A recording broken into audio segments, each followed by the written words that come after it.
வேளச்சேரி தொகுதியில வெற்றி வாய்ப்பு யாருக்கு இருக்கும்னு நினைக்கிறீங்க? இது நம்ம சொல்லவே தேவையில்லை. நாடாளுமன்ற தேர்தல் அறிவிக்கப்பட்ட நாள்ல இருந்து மக்கள் எல்லாம் முடிவு செஞ்ச சின்னம் திமுக தான். ஏண்டன்னா இந்த 10 வருஷமா பிஜேபி பண்ண அட்டுழியும் மக்கள் எல்லார் மனசுலையும் ஆழமா பதிஞ்சிருக்குது. எனவே வெற்றி வாய்ப்பு மக்களுடைய மனதில் ஆழமா பதிஞ்ச ஒரு சின்னம் உதயசூரியன் தான். அது பிஜேபி மறுபடியும் நாங்க வந்துருவோம் அப்படின்னு சொல்லிட்டு இருக்காங்க. அவங்க வருவாங்கன்னு நீங்க நினைக்கிறீங்களா? எப்படி பிரதமரா? அதுக்கு நீங்க என்ன பதில் சொல்ல விரும்புறீங்க? இல்ல இல்ல நிச்சயமா. அதாவது இன்னைக்கு சீமான் வந்திருக்கிறாரு.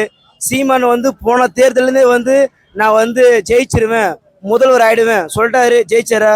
இன்னைக்கு மோடி சொல்றாருன்னா அவருடைய கணக்கு கூற்று, நான் ஜெயிப்புன்றது அவருடைய கூற்று, தப்பு கிடையாது, சொல்லலாம். ஆனா இன்னைக்கு மக்கள், இந்திய நாட்டு மக்கள் ஆழமா தெளிவா புரிஞ்சுக்கினாங்க.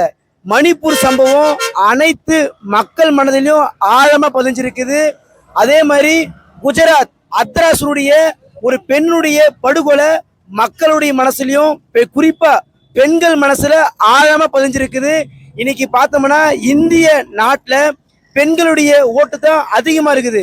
பெண்கள் எடுத்த ஒரே ஒரு முடிவு இன்னைக்கு பார்த்தோம்னா தெரியும். மணிப்பூர்ல பிஜேபி போறாங்க, பிஜேபியை விரட்டி விரட்டி அடிக்கிறாங்க, கட்டி எடுத்து பிஜேபி ஓட விடுறாங்க.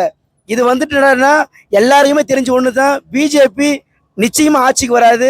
இது அவருடைய மனக்கூற்று கணக்குப்படி நாங்க ஜெயிப்புன்னு சொல்றாங்க. இது இந்த தேர்தலில் அவங்களுடைய பாட்சா எடுபடாது.